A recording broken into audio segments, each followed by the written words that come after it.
Attends. Voilà, donc là nous allons passer à l'injection du fer et de la vitamine porcelaine. Dans ces porcelains, pratiquement, ils ont 3 jours aujourd'hui. Donc c'est pour cette raison qu'on les injecte le fer et la vitamine. Parce que vous devez savoir que les porcelains, généralement, ont les carences en fer. Donc ce qui les cause généralement l'anémie. Bon, si vous cherchez un box dans lequel on doit les mettre, pour ne pas les confondre. Cherchez un truc dans lequel on doit les mettre. Donc, lorsqu'on injecte un porcelain, on doit l'identifier directement pour éviter de l'injecter 2 fois. Parce que comme vous pouvez observer, cette maman-ci, c'est une truc que nous avons livré. Voilà, donc si je veux profiter encore de cette petite vidéo pour aider généralement ceux qui nous suivent. Comme là maintenant nous sommes en train de travailler sur le programme de la prophylaxie médicale. Vous devez savoir qu'au niveau de la prophylaxie médicale, si on veut commencer chez les porcelains, déjà à la mise bas, vous devez veiller à ce que chaque porcelain déjà puisse prendre le premier lait, que l'on appelle généralement le colostrum. C'est ce premier lait qui protège les porcelains contre les attaques externes. Donc c'est la première couverture. C'est ça qui protège les porcelains contre les attaques externes. On se comprend, non? C'est ça qui les protège. Si un porcelain n'a pas pris le colostrum, il a de fortes chances de mourir, puisque ce sont les premiers anticorps qui protègent le porcelain. Et une fois qu'ils ont déjà pris le colostrum, vous devez veiller à ce que les porcelains puissent péter normalement. On se comprend. Vous devez veiller à ce que les porcelains puissent péter normalement. S'il arrive maintenant que la mère n'a pas suffisamment de lait, et que les porcelains ont besoin, que la mère n'a pas suffisamment de lait, on se comprend. Ce que vous devez faire, vous devez injecter l'ocytocine à la truc. L'ocytocine, ça permet ça facilite d'abord les contractions. Et ça permet aussi la coulée du lait. Ça veut dire que si là présentement, il est bien vrai qu'elle produit beaucoup de lait déjà pour pouvoir tenir à ses porcelains. Si c'était qu'elle ne produisait pas suffisamment de lait pour que le lait ne coulait pas, on devait l'injecter l'ocytocine. On se comprend, non? Là, ça devait encore favoriser la coulée du lait. Voilà. Et généralement, lors du suivi des porcelains, plusieurs personnes se plaignent généralement du problème de diarrhée. On se comprend. Ils se plaignent généralement du problème de diarrhée. Vous devez savoir que il y a parfois certaines diarrhées qui sont aussi dues au lait. Voilà, il y a certaines diarrhées qui sont parfois dues au lait. Mais lorsqu'il y a les diarrhées blanches maintenant, vous devez injecter les sulfamides. Vous devez injecter les sulfamides au porcelain. On se comprend. C'est pour lutter contre les diarrhées. Sur le marché, il y a plusieurs sulfamides. Il y a les molécules il y a les produits comme sulfamidine 33, il y a plusieurs produits.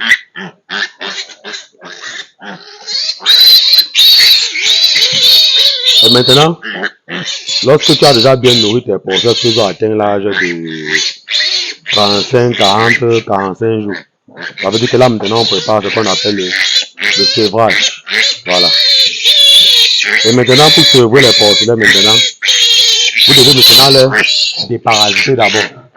On se comprend. Vous devez d'abord les déparasiter. Donc lorsqu'on dit déparasiter, vous pouvez prendre des vermétines. Je préfère plus les vermétines, pourquoi? Parce que c'est un déparasitant interne et externe. On se comprend. Parce que externe parfois, parce que généralement comme nous sommes en saison pluvieuse, vous allez voir que dans la majorité des fermes, les porcs ont généralement les problèmes de peau.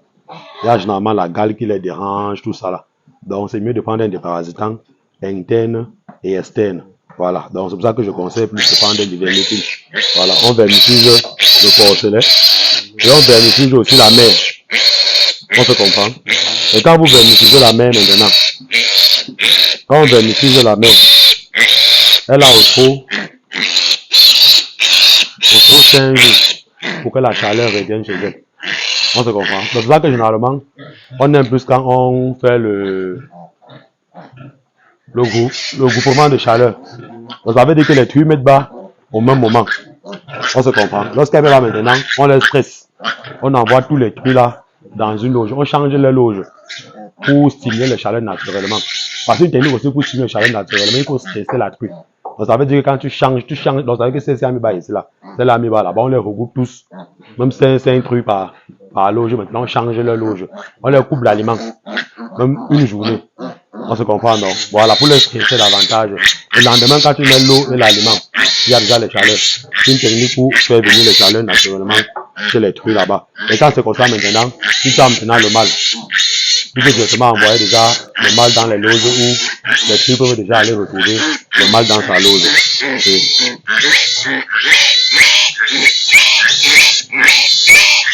Vous voyez que ça, c'est une très bonne truc. Elle donne 14 à la première mise de bas. Ça veut dire que à la deuxième mise de bas, elle va faire fort. Hein? Elle dit qu'à la deuxième mise de bas, elle va faire fort. Voilà, c'est une très bonne mère. Et elle prend très bien soin d'eux. Et en plus, quand on parlait des caractéristiques la dernière fois, d'une très bonne truc. Vous voyez que c'est une bonne truc. Elle n'est pas agressive. Alors que si c'était une autre truc, tu peux toucher ton porcelain comme ça dans sa loge. Peut-être t'as mordu depuis. Voilà, ça va mon petit. Voilà. Donc la truie aussi, on lui donne le fer, la vitamine, le calcium. Pour qu'elle puisse aussi s'entretenir et fournir aussi ça à ses porcelets. Donc lorsque vous avez les mises bas chez vous, n'oubliez pas de donner la vitamine, le calcium et le fer aussi à la truie. Et si elle a les problèmes de mamite et autres, il y a des antibiotiques qui sont aussi appropriés pour elle. Donc voilà comme ça la première mise bas que nous avons obtenue dans cette ferme. Donc cette truie, elle a donné 1, 2, 3, 4, 5, 6, 7, 8, 9, 10, 11, 12, 13 petits à sa première mise bas. Donc vous pouvez déjà vous constater avec moi que c'est une très bonne truie, elle voit vraiment une très bonne carrière. Si à la première mise bas, elle est déjà à ce chiffre, ça veut avec la qualité de ce porcelain, observez vous-même. Il n'y a aucun porcelain chétif là. Il n'y a aucun porcelain chétif. Ça veut dire que à la deuxième mise bas, comme les portées augmentent généralement, elle peut nous donner facilement 18, pourquoi pas 21. Voilà. Donc là, ce sont les trucs que nous avons livrés. Donc nous sommes là présentement en train de faire le traitement de calcium, vitamine fer à ces trucs pour éviter généralement les carences en fer lorsqu'il y aura mise bas, pour éviter aussi le problème d'anémie. Voilà. Observez vous-même la qualité des truies. Vous voyez comment elles sont en un bon point.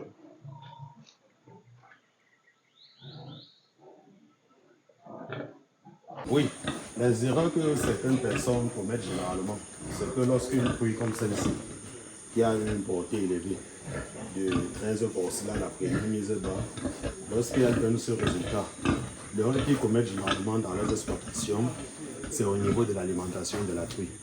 Vous devez savoir que lorsqu'une truie a une très grande portée ainsi, sa quantité d'aliments doit pratiquement tripler. Et ça se calcule pour éviter que la truie ne puisse maigrir, pour éviter que la truie maigrisse. Ça veut dire que là maintenant, pour trouver la quantité d'aliments que cette truie doit consommer, on doit faire tout simplement son nombre de porcelains. Ça veut dire si elle a 13 porcelains, on va faire 0,5 fois 13 plus les 3 kg d'aliments que la truie devait consommer. Donc c'est cette quantité d'aliments-là que cette truie doit consommer présentement. Donc si je vais calculer, donc ça va faire 0,5 fois 13. Ça fait 6,5 kg, plus ces 3 kg qu'elle devait consommer. Donc cette truie, normalement, durant 40 jours, je dis bien durant 40 jours, pour éviter qu'elle ne puisse maigrir et qu'elle puisse bien prendre soin de ses petits, pour avoir les porcelets durs, qu'on va les surveiller rapidement. Cette truie va consommer 9,5 kg chaque jour pendant 35 à 40 jours pour que tous ces porcelets et elle-même puissent être en un bon produit. Puisque l'inconvénient, c'est que lorsque vous ne donnez pas suffisamment d'aliments à la truie, elle maigrit. Et lorsqu'elle maigrit, elle a les porcelets chétifs, puisque si elle ne mange pas bien, ne s'alimente pas normalement, elle aura forcément, elle ne comble pas ses besoins. Ce qui fait que si elle ne parvient pas à combler ses propres besoins, ce n'est pas les besoins des porcelains qu'elle doit combler. Raison pour laquelle vous allez avoir des porcelains chétifs.